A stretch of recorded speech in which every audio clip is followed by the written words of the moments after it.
इस वर्ष के चुनौतीपूर्ण ग्लोबल और क्षेत्रीय वातावरण में एससीओ के प्रभावी नेतृत्व के लिए मैं प्रेसिडेंट मेदवेदेव को हृदय से बधाई देता हूं।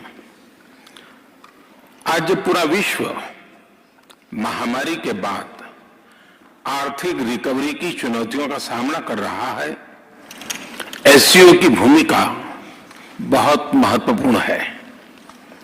एससीओ के सदस्य देश वैश्विक जीडीपी में लगभग 30% का योगदान देते हैं और विश्व की 40% जनसंख्या भी एससीओ देशों में निवास करती है। भारत एससीओ सदस्यों के बीच अधिक सहयोग और आपसी विश्वास का समर्थन करता है।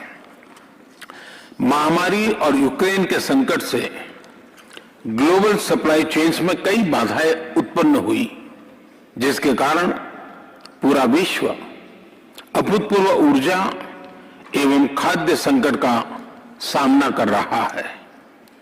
एससीओ को हमारे क्षेत्र में विश्वस्त, रेजिलिएंट और डाइवर्सिफाइड सप्लाई चेन्स विकसित करने के लिए प्रयत्न करने चाहिए।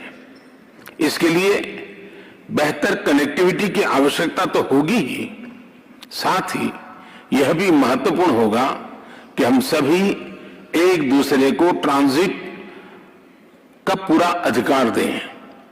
एक्सेलेंसी, हम भारत को एक मैन्युफैक्चरिंग हब बनाने पर प्रगति कर रहे हैं। भारत का युवा और प्रतिभाशाली वर्कफोर्स को मैं स्वाभाविक रूप से कॉम्पिटिटिव बनाता है। इस वर्ष भारत की अर्थव्यवस्था में 7.5% वृद्धि की आशा है, जो विश्व की बड़ी इकोनॉमीज में सबसे अधिक होगी। हमारे पीपल सेंट्रिक डेवलपमेंट मॉडल में टेक्नोलॉजी के उचित उपयोग पर भी बहुत फोकस दिया जा रहा है।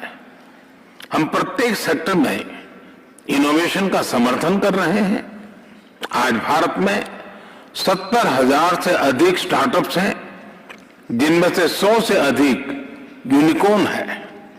हमारे ये अनुभव कई अन्य एससीओ सदस्यों के भी काम आ सकता है।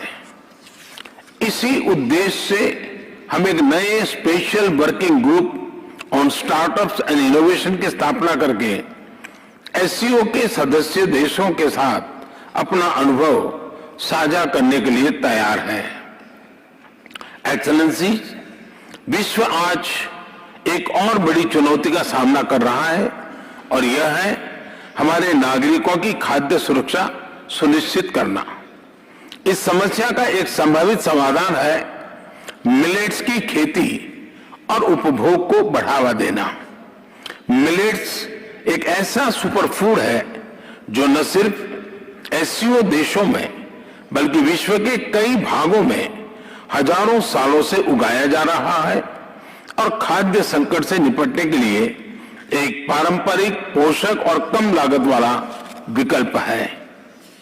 वर्ष 2023 को UN international year of millets के रूप में मनाया जाएगा। हमें एससीओ के अंतर्गत एक मिलेट फूड फेस्टिवल के आयोजन पर विचार करना चाहिए। भारत आज विश्व के मेडिकल एंड वेलनेस टूरिज्म के लिए सबसे किफायती डेस्टिनेशन में से एक है। अप्रैल 2022 में गुजरात में WHO global centre for traditional medicine का उद्घाटन किया गया। पारंपरिक चिकित्सा के लिए यह WHO का पहला और एकमात्र ग्लोबल सेंटर होगा। हमें एससीओ देशों के बीच ट्रेडिशनल मेडिसिन पर सहयोग बढ़ाना चाहिए। इसके लिए भारत एक नए SCO working group on traditional medicine पर पहल लेगा।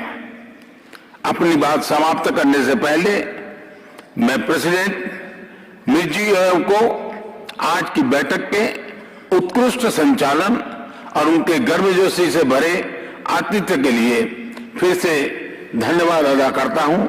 बहुत बहुत धन्यवाद।